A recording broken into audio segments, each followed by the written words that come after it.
नमस्कार, बहुत स्वागत है आप सभी का खास मुलाकात में। मैं हूं आपके साथ श्वेता मिश्रा अवस्थी।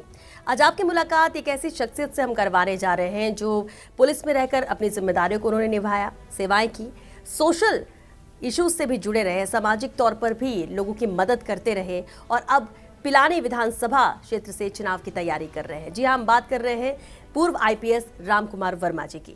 रामकुमार जी, बहुत स्वागत है आपका हमारे इस खास शो में। सबसे पहले से तो आपसे जानना चाहेंगे कि पुलिस में रहते हुए एक लंबी पारी आपने खेली, रिटायर हुए, इसके बाद आप राजनीति में आप प्रवेश किया, पद में ना रहते हुए भी बहुत सारे काम किए, लोगों की मदद आपने की, लेकिन आप अपने इस सफर को कैसे देखते, कैसे शुरुआत हुई, कैसे ख्याल आया कि पुलिस में जाना चाहिए और इसके बाद राजनीति में आने का ख्याल कैसे आया? मैंने राजस्थान यूनिवर्सिटी से अपनी पढ़ाई कंप्लीट की। उसके बाद में मैंने राजस्थान में 5 साल राजस्थान अकाउंट सर्विस में अपनी सेवाएं दी और राजस्थान के बहुत सारे ज़िलों में मेरा ट्रांसफ़र होकर जैसे मैं सेवा दे सकता था। 1985 में मुझे यूपीएससी ने सेलेक्ट किया और मैं दिल्ली पुलिस ज्वाइन की। मैंने विभिन्न पदों पे काम किया और जनवरी 2016 में मैं रिटायर हुआ। जब मैं इसको इस तरह से देखता हूँ तो ये देखता हूँ कि मैं इस राजस्थान स्टेट सर्विस और दिल्ली पुलिस की जो सेवाएं हैं उसमें मैं अपने आप को बहुत सेटिस्फाइड महसूस करता हूँ, अपने खुद के लिए भी और जनता के बारे में सोचता हूँ। मैं स्पेशली झुंझुनू ज़िले के लिए तो मैंने बहुत उनकी सेवाएं की हैं और उनका जो भी काम जिस तरह का पड़ा है, जो भी मेरे से अप्रोच उन्होंने की है, जो भी टेलीफोन पे उन्होंने एडवाइसेस मांगी हैं या और सामाजिक कार्य जो किए हैं जिनमें मेरे को इनवाइट किया है या और जहाँ कहीं मेरे को याद किया है, मैंने सक्रिय भूमिका निभा के उनको सहयोग किया है। छात्र राजनीति में भी आप सक्रिय रहे हैं पहले? जी हाँ, छात्र राजनीति में मैं पढ़ता था। स्कूल में मैं जनरल सेक्रेटरी चुना गया और उसके बाद में मैं चूँकि थोड़ा पॉलिटिकली इंक्लाइंड था तो मैं झुंझुनू ज़िले का यूथ कांग्रेस का प्रेसिडेंट 1972 से लेकर 77 तक रहा और 77 में मैं फिर राजस्थान विश्वविद्यालय में एडमिशन लेने के लिए जयपुर आ गया। तो यहाँ मैं फिर पढ़ाई करते करते जो रुचि थी राजनीति में वो शुरुआती तौर से ही रही है, फिर अपनी जिम्मेदारियों का निर्वहन करने के बाद भी ये ख्याल आया कि राजनीति में ही जाना चाहिए। लेकिन राजनीति में आने का ख्याल कैसे आया जब रिटायरमेंट हो गया? एक लंबी पारी आपने पुलिस में निभाई, जिम्मेदारियों को निभाया, अपनी जड़ों से भी आप जुड़े रहे, अपने गांव से, राजस्थान से आप बिलोंग करते हैं, लेकिन राजनीति में आने का आपको क्यों लगा कि अब राजनीति में जाना चाहिए, क्योंकि पिछले कई सालों से आप सक्रिय हैं? जैसा मैंने बताया आपको कि मैं शुरू से मेरा इंटरेस्ट था पॉलिटिक्स में। जब मैं रिटायर हो गया तो मैंने सोचा कि अब मैं, क्योंकि मेरे को सर्विस के जो थी वो मेरा है नहीं, मैं खाली हो गया हूँ, तो मैंने सोचा कि मैं जनता की सेवा के लिए क्या प्लेटफॉर्म ऐसा चुनूँ जिससे कि मैं जनता के बीच में बना रहूँ और जनता क्या सेवा करूँ या जो भी उनकी समस्याएं उनका निदान करूँ। तो मुझे नौकरी में रहते हुए एहसास हुआ कि जो जनप्रतिनिधि है वो जनता की सेवा बहुत अच्छी कर सकता है, उनकी समस्याओं के निवारण के लिए वो बहुत कार्य कर सकते हैं, उसमें विल पावर होनी चाहिए करने की। मुझे ऐसा लगा कि अगर मैं इस फील्ड में जाता हूँ तो मैं जनता की सेवाएं अच्छी कर सकता हूँ।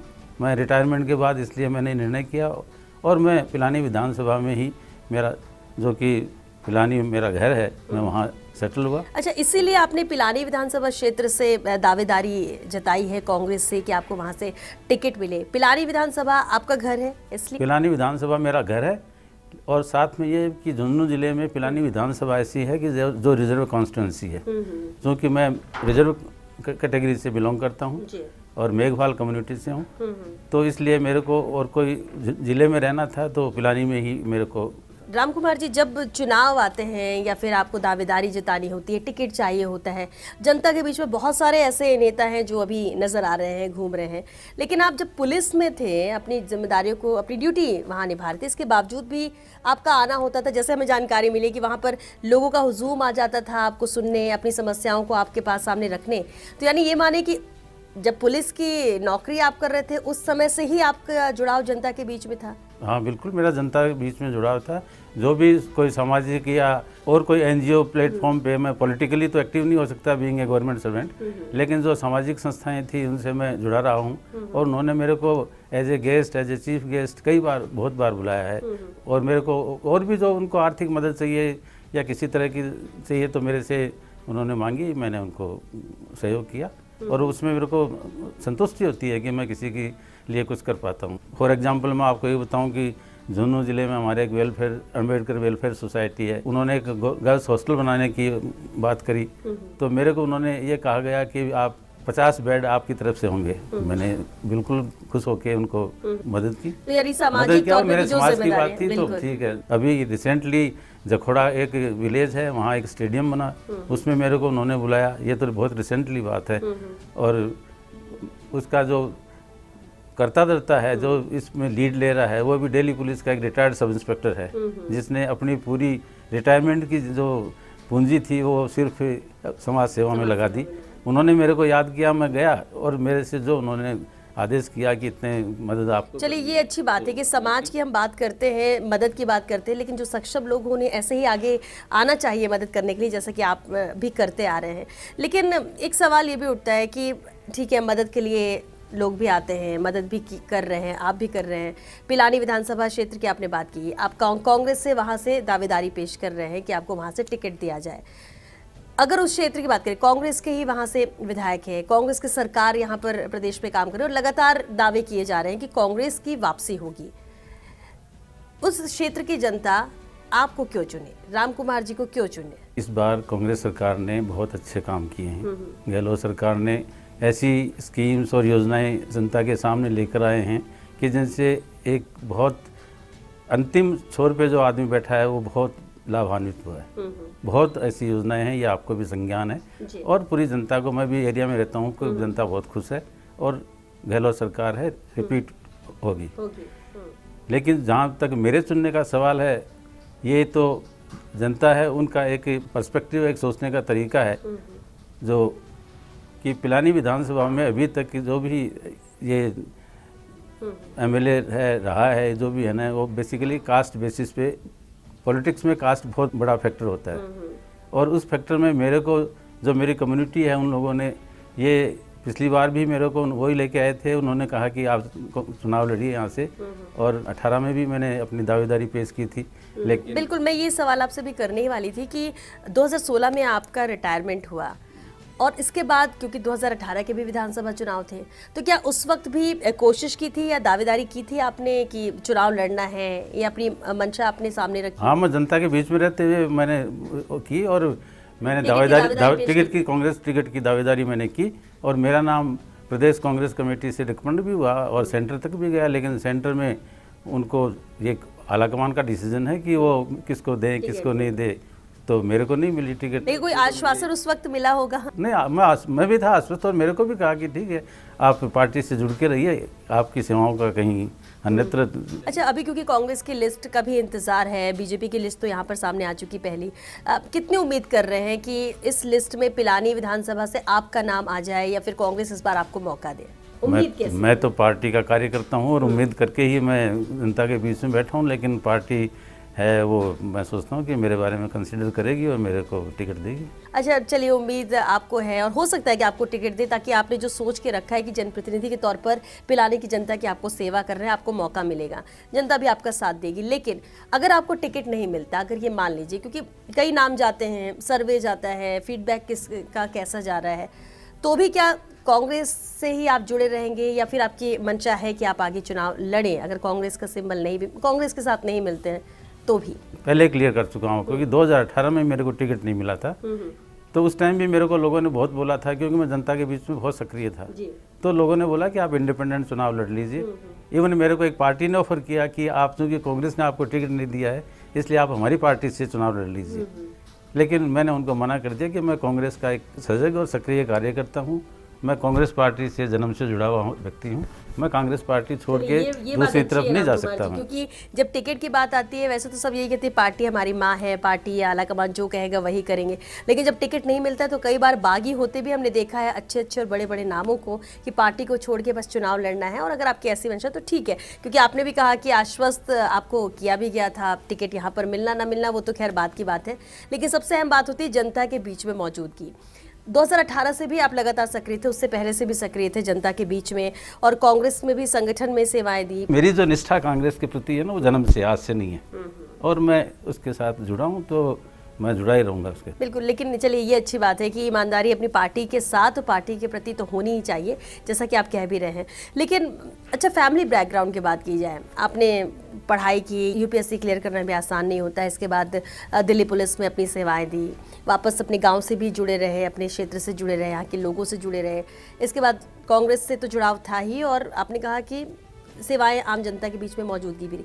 लेकिन क्या आपका फैमिली बैकग्राउंड भी है क्या राजनीति से? मेरा फैमिली बैकग्राउंड ऐसा कोई नहीं है कि हमने फैमिली में किसी ने चुनाव लड़ा हो, लेकिन मेरे बड़े ब्रदर हैं, वो कांग्रेस के अध्यक्ष रहे, नगर अध्यक्ष रहे, यूथ कांग्रेस बनाया, फॉर्म किया और ये सारा किया। करने के बाद में ये हुआ कि मेरे को कांग्रेस पार्टी है उसमें काम करना है, और तब से मेरे को एक इंक्लिनेशन है कि मैं कांग्रेस पार्टी में रहूँ।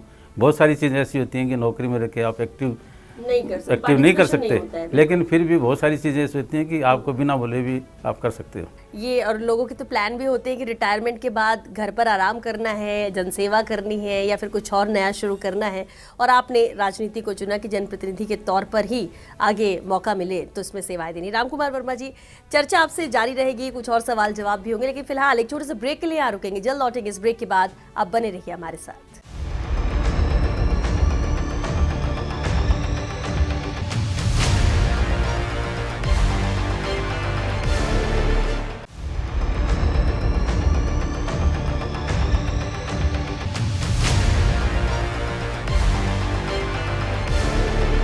ब्रेक के बाद एक बार फिर आप सभी का स्वागत है खास मुलाकात में। पूर्व आईपीएस रामकुमार वर्मा जी लगातार हमारे साथ बने हुए। रामकुमार जी, एक बार फिर आपका बहुत स्वागत है।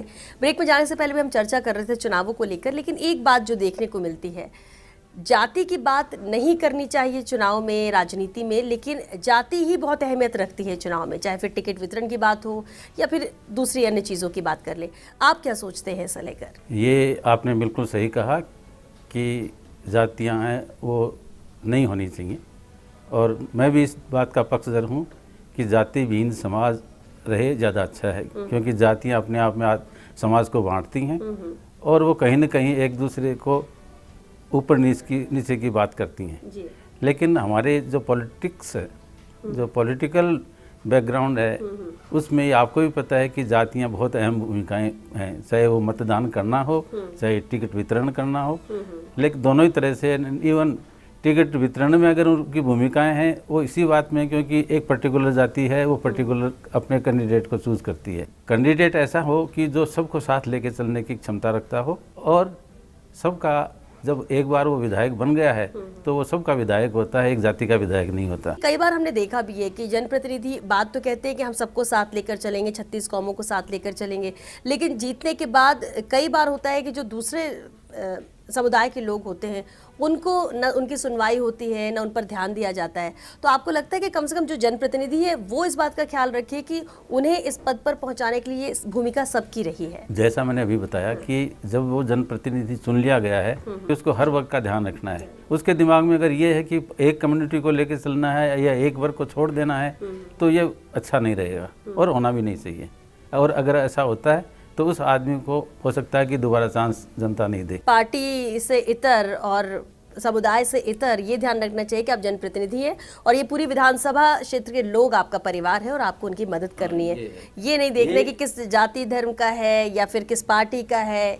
जाति है, धर्म है, ये व्यक्तिगत हैं, ये कोई समाज का ऐसा रूप नहीं है कि जिनको आपको कैरी करना है। लेकिन अब जो भी चल रहा है, मैं आपको एक बात बताना चाहता हूँ। कसोबो में नौकरी करना, इंटरनेशनल एक यूएन मिशन पे गया था मैं।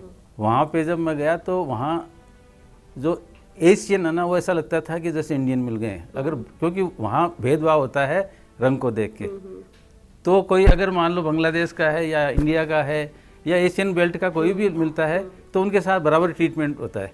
तो वो सारे एक होने की कोशिश करते हैं कि यार ये गोरे हैं, ये काले। वहाँ अगर मिल जाता है और अगर इंडियन कोई मिल जाता है तो एक और ही प्यार जाग जाता है उसको। अगर आपके गांव का कोई मिल गया है तो फिर आपको एक स्पेशल अपनत्व लगता है। तो ये सिस्टम ऐसा बना हुआ है कि एक उसमें है। लेकिन धीरे धीरे कुल मिला के ये है कि आप अगर ब्रॉडर विजन में देखें, बड़ा विजन लेके चलें, तो ये जाति विहीन समाज हो बहुत अच्छा है। लेकिन पॉलिटिक्स से इसको हाल फिलहाल में देख नहीं पा रहा हूँ कि ये हटेगी, बहुत अहम रोल प्ले करता है। बिल्कुल, और यही वजह भी है कि आप दिल्ली पुलिस में रहे, लेकिन पिलानी से यहाँ के युवाओं को, कईयों को रोजगार के लिए भी मदद आपने की है, और कई पुलिस में भी बहुत सारे लोग हैं, ऐसा भी कुछ है? हाँ, पुलिस में बहुत हैं। दिल्ली पुलिस में हमारे ज़िले के हज़ारों में लोग हैं, बहुत हैं।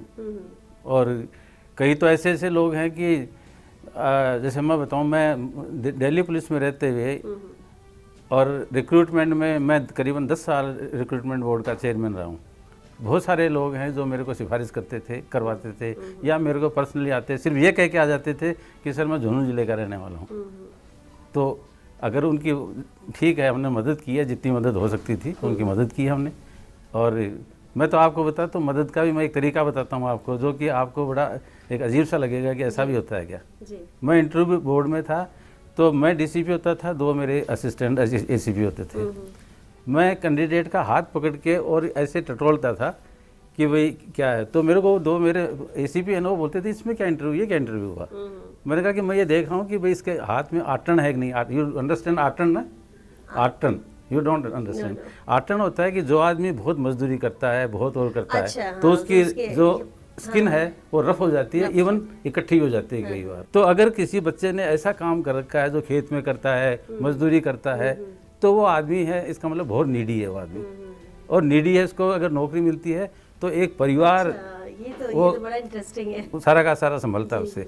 हम नौकरी देते हैं, लेकिन नीडी आदमी को मिले, बहुत अच्छी बात है। एक घर में मान लो 5 बच्चे हैं, 500 दिल्ली पुलिस में हैं, उसकी बजाय अगर एक बच्चा घर में, एक बच्चे है तो होता है। इवन लोग पूछते हैं कि आपके पिताजी क्या करते हैं। मैं इंटरव्यू में पूछता था कि आपकी माताजी क्या करती हैं, और उसका पूछने का कारण ये था कि जिस घर में अगर माताजी काम करने लगी है मजदूरी का, खेती का, तो वो और भी गरीब परिवार होगा।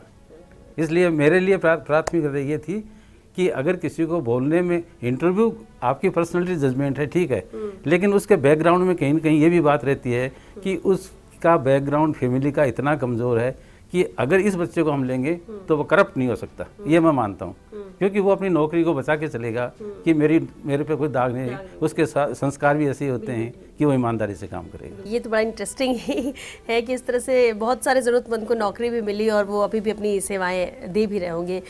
मैं झुंझुनू जिले का रहने वाला हूँ। झुंझुनू जिले में बहुत सारे लोग हैं, अभी तो कम हो गए, लेकिन पहले अर्ली डेज में बहुत सारे लोग ऐसे हैं कि जो गल्फ़ कंट्रीज़ में लेबर की तरह जाते थे, और यहाँ से वो जो जाते थे तो एक बुलेरो कर ली, एक टैक्सी कर ली, वो एयरपोर्ट पे जाते थे। एयरपोर्ट पुलिस उनको बहुत तंग करती। जब 2-4 शिकायतें मेरे पास में आई तो मैंने उनको बताया कि आपको कोई भी अगर रोकता है तो आप पहली दफ़ा में मेरा नाम लिख दीजिए, और अगर फिर भी नहीं मानता है तो आप मेरे को फ़ोन पे बात करा दीजिए। और ऐसे आपको हज़ारों केस मिल जाएंगे कि मतलब मैं अब गांव में जाता हूँ, इधर उधर ज़िले में घूमता हूँ, तो मेरे को लोग ये याद दिलाते हैं मेरे को कि सर आपका नाम लेकर तो हमारी गाड़ी है ना, एयरपोर्ट तक जाने आसान हो गया।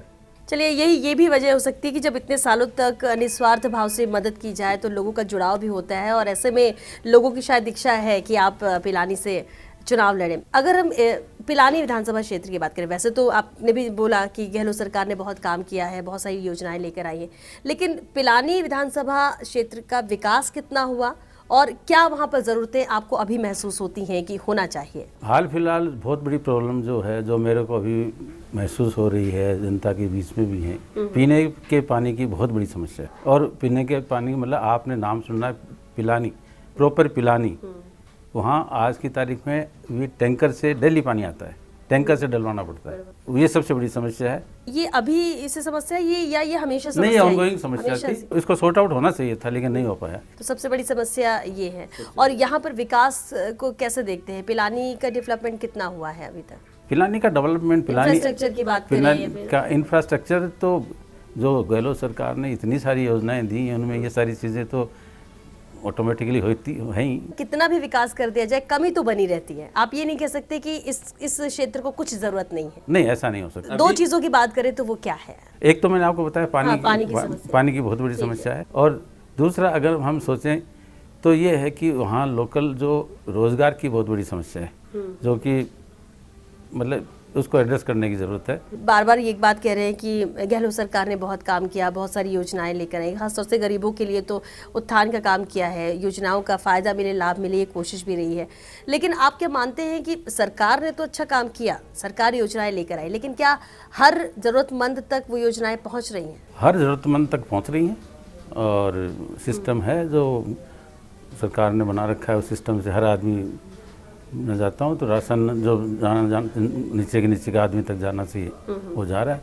और यही वजह है कि गहलोत सरकार के, गहलोत जी के लिए बहुत तारीफ करते हैं। तो ये जो कांग्रेस के दावे हैं कि एक बार फिर से वापसी होगी कांग्रेस की, क्योंकि यहाँ पर 5 साल बीजेपी, 5 साल कांग्रेस वाला ही अब तक का क्राइटेरिया रहा है जीत को लेकर, विधानसभा के परिणामों को लेकर, आपको लगता है कि इस बार ये सिनेरियो बदलेगा? सरकार तो रिपीट होगी, प्रोवाइडेड कि कुछ ऐसा, मतलब क्यों है ऐसा मुझे नहीं पता, मतलब इस बारे में मैं ज़्यादा कमेंट भी नहीं करना चाहूँगा, लेकिन कुछ ऐसी चीज़ें हैं कि जिससे जनता है वो गवर्नमेंट के खिलाफ एंटी इनकम्बेंसी नहीं है, लेकिन जनप्रतिनिधि है उसके खिलाफ है। आप अखबार पढ़ते होंगे कि भाई इतने आदमियों की टिकट कट रही है, इनकी कट रही है, ये सारी क्यों हो रही है? और पार्टी इस बारे में सर्वे करा रही है कि जिसमें अगर ऐसा आता है कि भाई उनके रिपोर्ट कार्ड ठीक नहीं है तो पार्टी उनकी टिकट काटे या नहीं काटे, आलाकमान का डिसीजन है।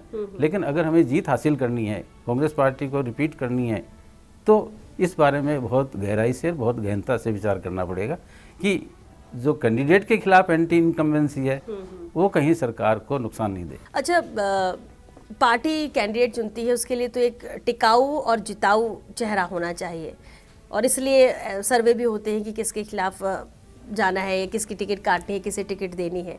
लेकिन आप क्या मानते हैं कि कितनी अहमियत होती है कैंडिडेट की? कैंडिडेट का सिलेक्शन है बहुत इंपॉर्टेंट रोल प्ले करता है चुनाव जीतने में भी, और चुनाव के बाद अगला चुनाव आए तब तक उसको मेंटेन करने में भी।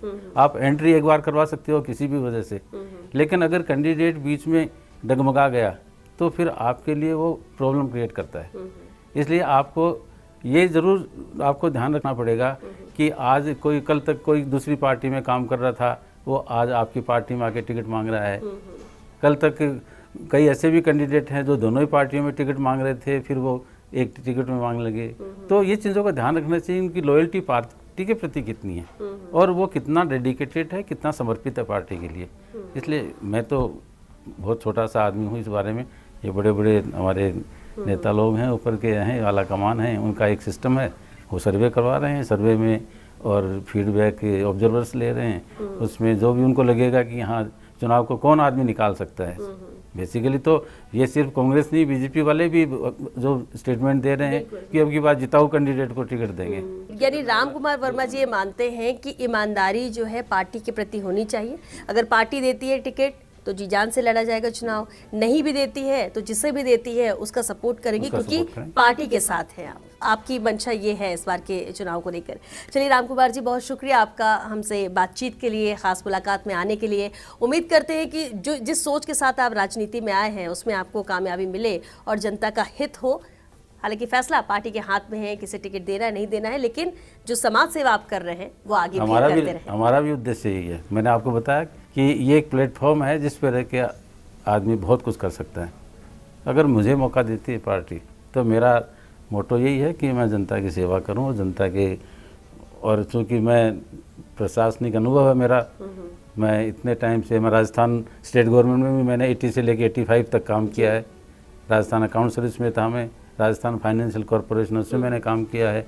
तो ये जो है, मैं राजस्थान के बारे में ऐसा नहीं है कि मैं दिल्ली पुलिस में नौकरी करी है मैंने, तो राजस्थान को भी मैं एक एक चीज़ को समझता हूँ, जानता हूँ कि क्या सिस्टम है, क्या नहीं है। बहुत शुक्रिया राम कुमार जी शो में आने के लिए। इसी के साथ दीजिए हमें इजाज़त। नमस्कार।